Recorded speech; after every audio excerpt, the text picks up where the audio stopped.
This story is brought to you by Tiger Tales, the YouTube channel in association with Power Rangers Universe 19, created by Cosplay Dude 67, a production by the Three Ranger Bros Studio, and association with the Zero to Hero podcast. Hello everybody and welcome to Tiger Tales, a place where you'll find stories and fanfictions written and read to you by your host, me, Tai Tiger. Quickly before we dive in, I just want to quickly say that all my stories are not connected to the main continuity and copyright was not intended. So let's dive in. Today I bring you something brand new. Finally, Kamen Rider Kiva is one of my favourite Kamen Riders. Please note that this is not a perfect adaptation, but it is my adaptation, so not everything that happens in the original Kamen Rider Kiva is going to happen in my adaptation. With that being said, let's dive in with today's chapter. Kamen Rider Kiva, Chapter 1, Too Easy. Shinzo sat outside the coffee shop. He was 17 years of age, with a medium, shaggy set of hair, with medium length. He wore blue jeans and a black top, with a black jacket which had red outlines. He also had bright red eyes. Shinzo sat there when Penny walked out, holding 2 cups of coffee. She placed both on the table and took her seat opposite Shinzo. Penny was a small girl, skinny with long blonde hair and sky blue eyes. She wore a long white dress that covered in colourful flowers. "You're supposed to be in the school, you know, for the tour day," Penny chirped. "Listen, princess, you're meant to be in some boring castle in the Blood Realm," Shinzo retorted. "Fair point," Penny sighed. Penny was an oddball of a girl. She was deemed strange by others. She often looked like she was spaced out, staring into absolutely nothing without blinking. Truth is, she was watching people. Penny had this special ability to see fangires.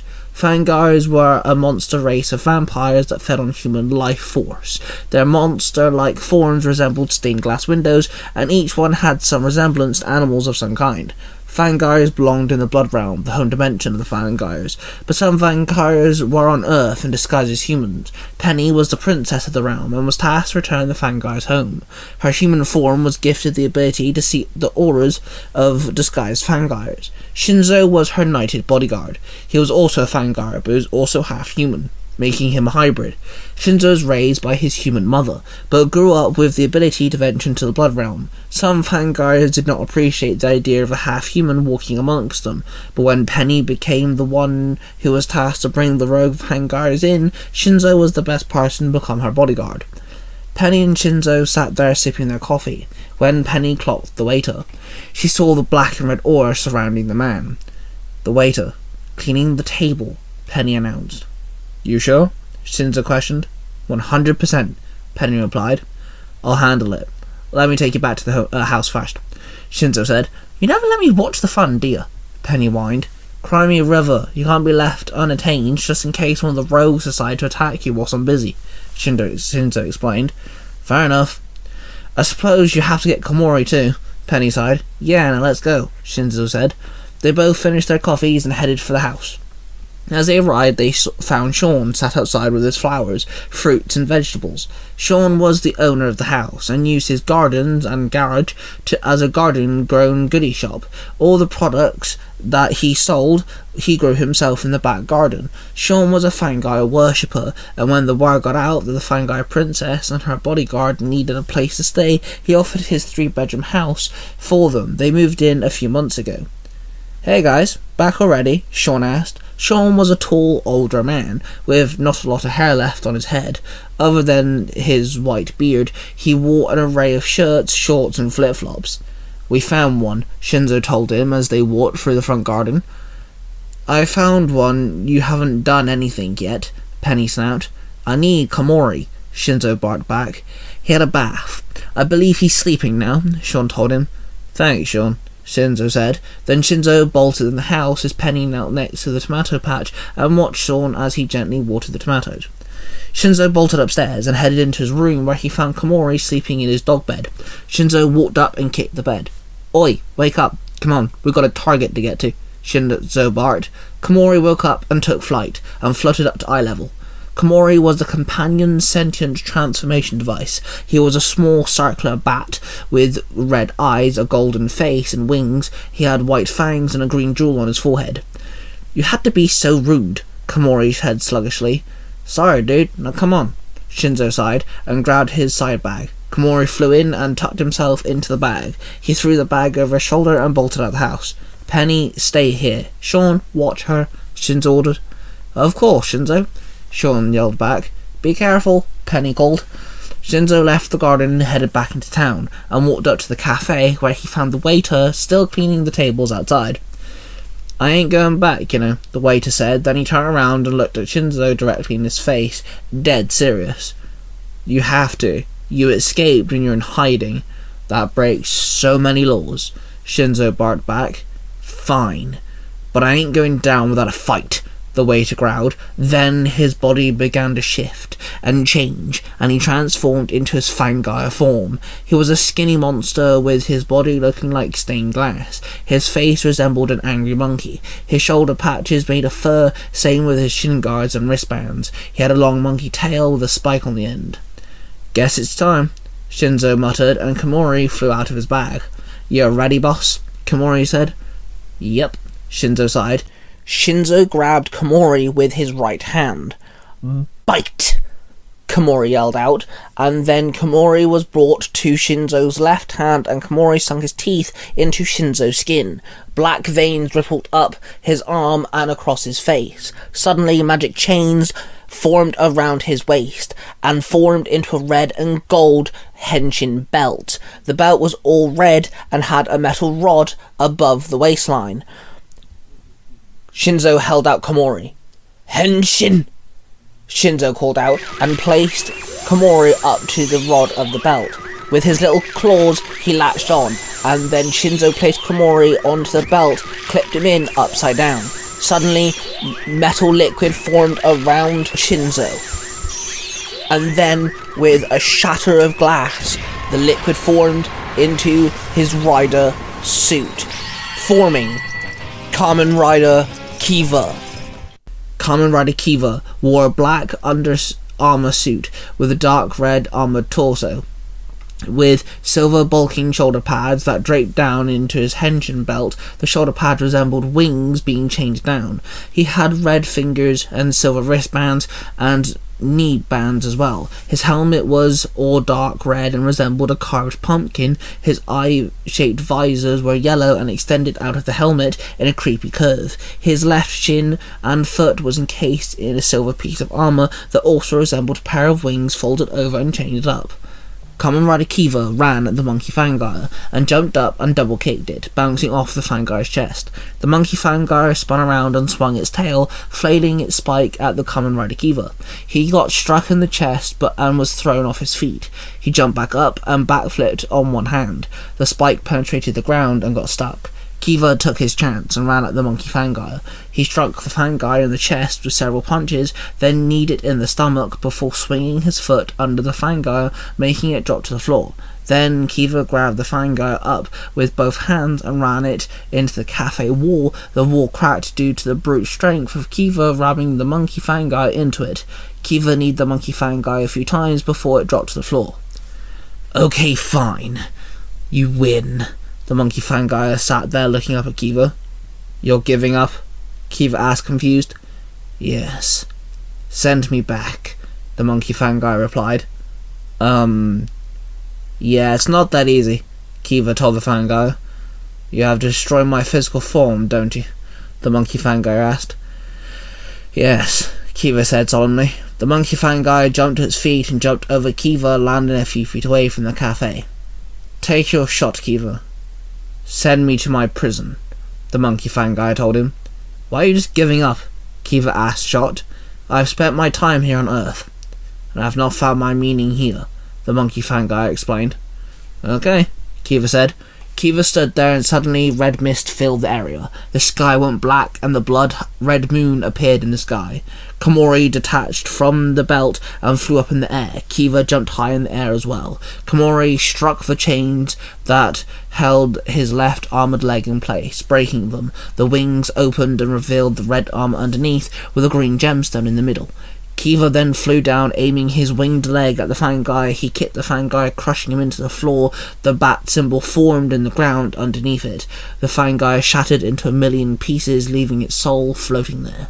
Kiva's wings on his shin folded back over, and the change returned. The red mist disappeared, as did the blood moon and the black sky, bringing back the gorgeous blue sky. Kamen Rider Kiva demorphed, leaving Komori flying around Shinzo. The soul floated away and flew high into the sky till it reached a huge dragon with a castle on its back. This dragon was unable to be seen by those who are not either part Fangai or a magic user. The dragon's name was Cursor. He was a massive dragon. He was all grey with a white underbelly, and he had 2 huge horns on his head. He was a 4-legged dragon with a long tail. The cast on his back was tall and dull grey and black with several stained glass windows. The Fangai's soul flew into Cursor, the prison dragon's mouth, and he ate the soul, swallowing it whole. Cursor's dragon's stomach was the safest place to keep Fangar's soul safe, away from humans and animals. The soul would stay in Cursor's stomach till Shinzo collected all the Fangar souls. Only then could they be returned to the Blood Realm and be sent home. Hey listener, this is a not paid for product placement for the Zero to Hero podcast. What do you mean If you not definitely paid? like what you're listening to now, come on over to the Zero to Hero podcast. Lights on. Just Anywhere you want to be able to find your podcast the at, trash bills. like Apple Podcasts, Spotify, Amazon Podcasts, and Google Podcasts, which is still a little weird. For the next 2 weeks. Come on over and enjoy yourself and listen to Billy and myself bicker, argue, and, well, fight about a lot of things, as we are the bulk and skull of podcasting. How the hell am I Good going to luck out there, and welcome back to the show. Shinzo walked home, Komori floating around him. They approached Sean's house, and a car was parked outside. 2 teenagers was looking at the table full of produce. The taller male teenager was looking at the ground, rubbing the tip of a shoe into the ground. The younger, smaller teenage girl was gazing over the apples. Angelique, can you hurry up, please? Like, hurry the hell up. We've been here for like 10 minutes. It's just bakery glass. Apples all cook the same, you know, the boy whined. Hey, I happen to like getting good marks on my work. I plan on getting an A. The girl named Angelique barked back.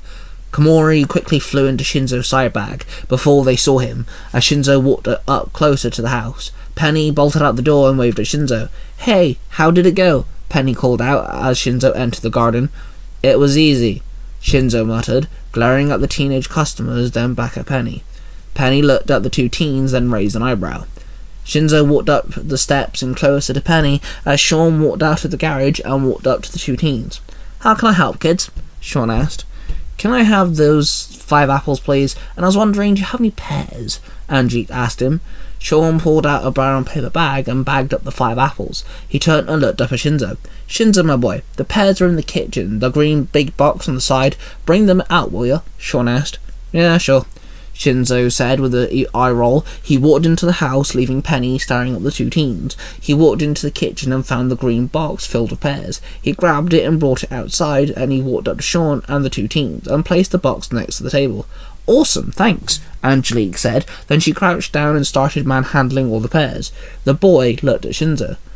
Hey, weren't you at my school the other day? The boy asked him. Yeah, maybe. I start there in a couple of days. Sean wanted me to get all the forms and stuff sooner rather than later, Shinzo explained. Oh, cool. Yeah, we go there too. We live closer into the other side of town, the boy replied. Well, at least I have 2 familiar faces, Shinzo grinned. I'm Kyle, and this is my sister Angelique, the boy said, holding out his hand. Shinzo, and that is Penny, and you met our guardian Sean, Shinzo said. Then he shook Mikhail's hand. Awesome, so you both started in school then? Mikhail asked. Yep, Shinzo nodded. Suddenly, the passenger window rolled down on the car parked behind them, and another teenage boy poked his head out. Guys, come on, I have training to get to, the boy called out. Sorry, that's my brother Xander. He can be quite impatient, Mikhail chuckled. Penny's the same, Shinzo chuckled back. Hey, you ready to go? Mikhail asked his sister. Angelique handed Sean some money, then picked up her 2 brown bags filled with fruit. Yep, I'm ready to go, she smiled, and walked over to the car. Hey man, nice to meet you. When you see us around, come say hi, okay? Mikhail nodded. Alright, thanks, Shinzo nodded back. The siblings climbed into the car and they drove off. Shinzo walked up to Penny, who looked rather confused. Hey, what's up? Shinzo asked her. You know when I told you that humans' auras are blue, and I can kind of blend them out of my vision? Fangar is a dark red and black, and when you're Kiva, you're bright red. Like your aura. Same as when we saw the wizard in Stone Canyon. He also had a bright red aura, Penny asked. Yeah, what about it? Shinzo asked back. Those three had bright green aura, Penny explained. Bright green? Shinzo questioned. I haven't seen anyone with bright green before, Penny said, confused. Power Rangers? Shinzo asked. That's a possibility. Blessington does have a team of rangers here, Penny replied. Suddenly, Komori barged out of Shinzo's side bag. Seems like you're adapting well to your new eyes, Princess Penny, Komori said. Penny grabbed the circular metallic bat. Hello, Komori. 1, don't call me that. And 2, maybe you've got a point, Penny grinned at him. Shinzo sighed and walked back into the house, and walked into the kitchen to get something to eat. In the land without time and space, Takashi was watching the portal monitor for Universe 19. William was tending to one of his chessboards. Why are you watching Universe 19? William asked. Well, dear roommate of mine, my plans have started. I released the sentient rider belt into Universe 19 and made a energy link to the blood realm. We have our first Kamen Rider, Takeshi explained, not looking away from the portal monitor. 1 is actually like the third, but I get your point. You shouldn't use Universe 19. It's for observation only, not as its groundwork to make your warriors, William snapped. Says the one who's building a Power Ranger team into Universe 19, Takashi barked back. Whatever, William muttered as he rolled his eyes, then carried on carving a new chess piece. My dear William, you are the one who made it personal and started a war with the multiversal dimension destroyer, with the creature who destroyed your vessel homeworld. Like, jeez. And also, tampered with Universe 19, helped Universe 20, and God knows what else. Your thing's running around for you, so you can work harder in this horrible place, Takashi growled, pointing at the knight.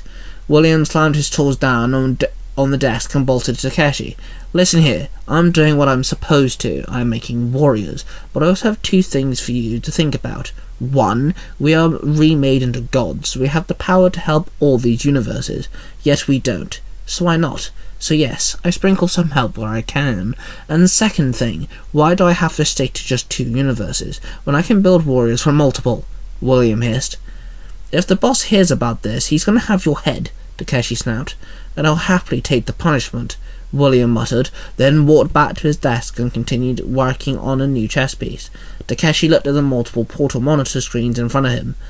Multiple universes, huh? Might not be a bad idea, Takeshi grinned, and watched his new Kamen Rider make himself a meal. And there we have it, guys.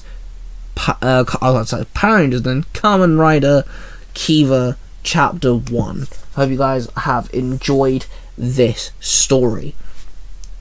This story is brought to you by a production of the Three Ranger Bros. That is, of course, myself, Cosplay Dude 637, which hosts the Power Rangers Universe 19 podcast, and our good buddy Mark, the Red Cornish Ranger, who owns Nerd Through Comics on Spotify and all the places you can listen to your podcast. He adapts comic books into audio dramas, and soon he'll be starting his own work. We are an association to Zero to Hero podcast. Billy and Jim, the Pockens Club Podcasting, talk about all sorts of stuff, from our favourite fandoms to our biggest theories, and they have a blast whilst doing it. So make sure you go check out everybody that I just mentioned. Subscribe to the Tiger Tales YouTube channel, and of course follow us on Power Rangers Universe 19 podcast. With that being said, I shall see you guys next time.